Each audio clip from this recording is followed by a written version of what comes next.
I think I messed up.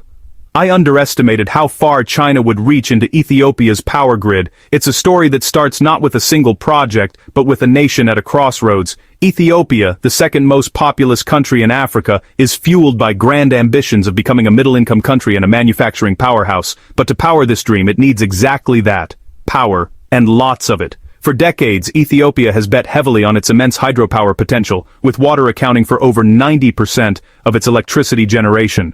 Yet, this reliance creates a vulnerability. Seasonal droughts can cripple the energy supply, and the existing infrastructure struggles to keep pace with a population growing by over 2 million people each year. The demand for electricity is skyrocketing, far outstripping the supply. The result is a persistent energy deficit, leading to frequent power outages that affect everyone from small households to large factories. This energy gap is the single biggest obstacle standing in the way of Ethiopia's economic transformation. To bridge this gap, Addis Ababa needed a partner with the capital, technology, and political will to build big and build fast. And it found that partner in Beijing. Enter China's Belt and Road Initiative, or BRI.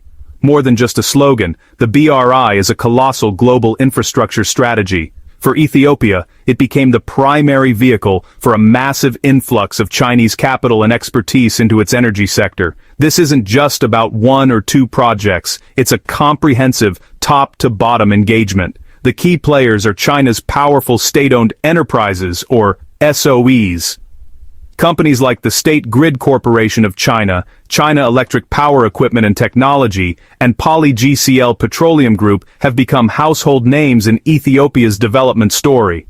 They operate primarily through a model known as EPC plus F, engineering, procurement, construction, plus financing. In simple terms, Chinese firms design, build, and equip the projects, with the financing often provided by Chinese policy banks like the Export-Import Bank of China.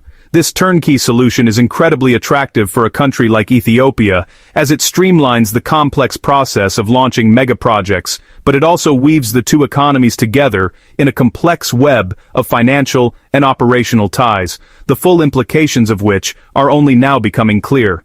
One of the most ambitious and controversial parts of this partnership lies buried beneath the arid plains of Ethiopia's Somali region. The Ogaden Basin is estimated to hold vast reserves of natural gas, a resource that could transform Ethiopia from an energy importer to a major exporter. The centerpiece of this ambition was a multi-billion-dollar project led by the Chinese firm PolyGCL. The plan was audacious: develop the Kalab and Halala gas fields and construct a 767-kilometer pipeline to transport the liquefied natural gas, or LNG, to an export terminal in neighboring Djibouti. For a landlocked country, this pipeline represented a vital economic artery to the sea.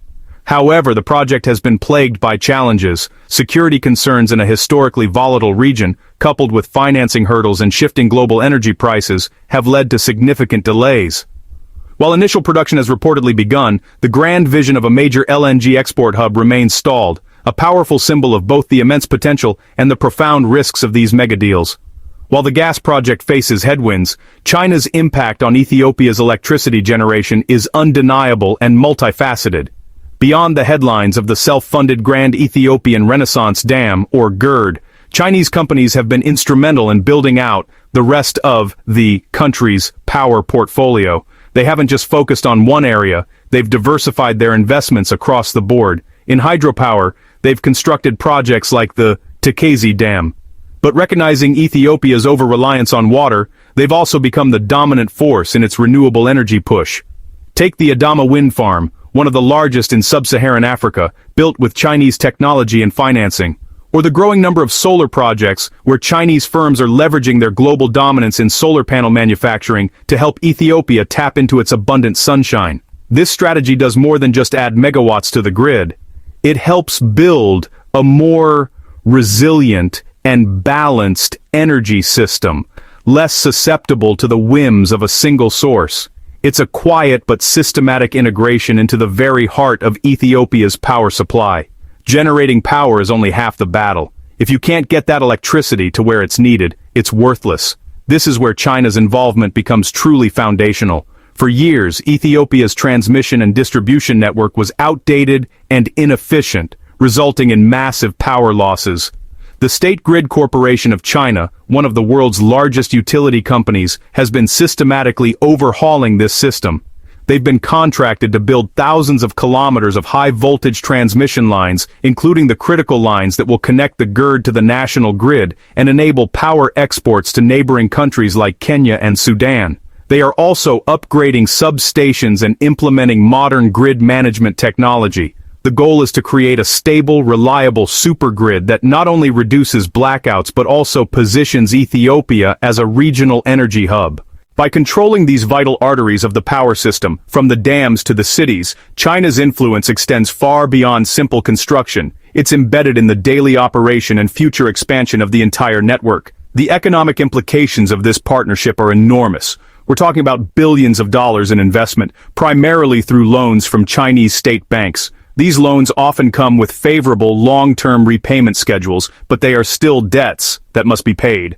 On the ground, the benefits are tangible. These massive construction projects have created thousands of jobs for Ethiopians, from laborers to engineers, facilitating a crucial transfer of skills and technical knowledge. Perhaps most importantly, this new energy infrastructure is the lifeblood for Ethiopia's burgeoning industrial parks. Many of these parks, also built with Chinese investment, are designed to attract foreign manufacturing and create export-oriented industries. Without a reliable and affordable power supply, these economic zones simply couldn't function.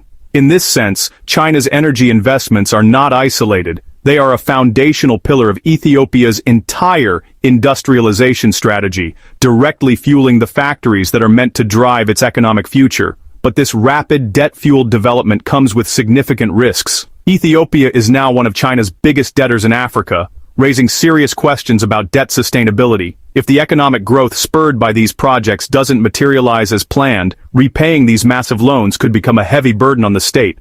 There are also concerns about the terms of these deals. The reliance on the EPC+F model means there's often a lack of competitive bidding, which can lead to inflated costs.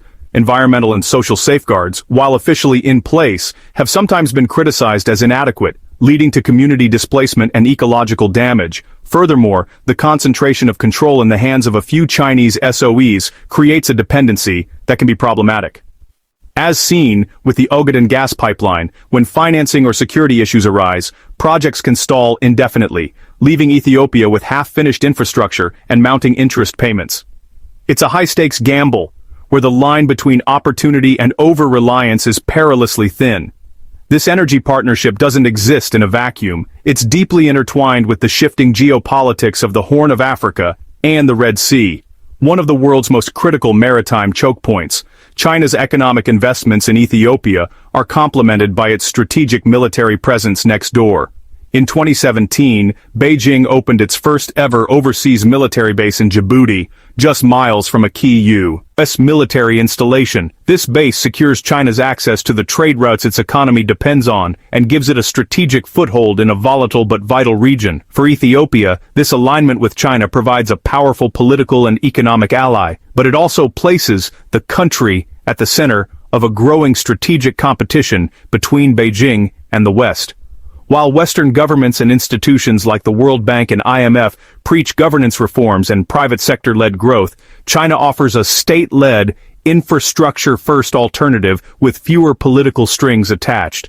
Ethiopia is attempting to balance these relationships, but as China's economic and military footprint grows, it inevitably nudges Western influence to the margins. So what does the future hold? Ethiopia stands at a strategic crossroads with several potential paths forward. One scenario involves a concerted effort to diversify its partnerships. By actively courting investment from Europe, the Gulf states, and private independent power producers, or IPPs, Ethiopia could reduce its dependency on China and foster a more competitive and resilient energy market. Another crucial path is developing local capacity. By insisting on stronger local content requirements in contracts and investing in training, Ethiopia can ensure that it's not just importing infrastructure, but building the domestic expertise to manage and expand it independently in the long run.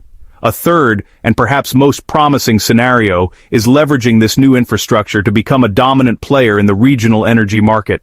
By exporting surplus electricity to its neighbors, Ethiopia could generate much-needed foreign currency to pay down its debts and fund further development, transforming a story of dependency into one of regional leadership. The bottom line is this: China's deep engagement in Ethiopia's energy sector presents both a monumental opportunity and a very real risk. The partnership has undeniably accelerated the country's development, building the foundational infrastructure for its economic ambitions at a scale and speed few others could match. It has created jobs, transferred technology, and is literally powering the nation's growth. However, it has also come at the cost of mounting debt and a strategic dependency that gives Beijing significant leverage.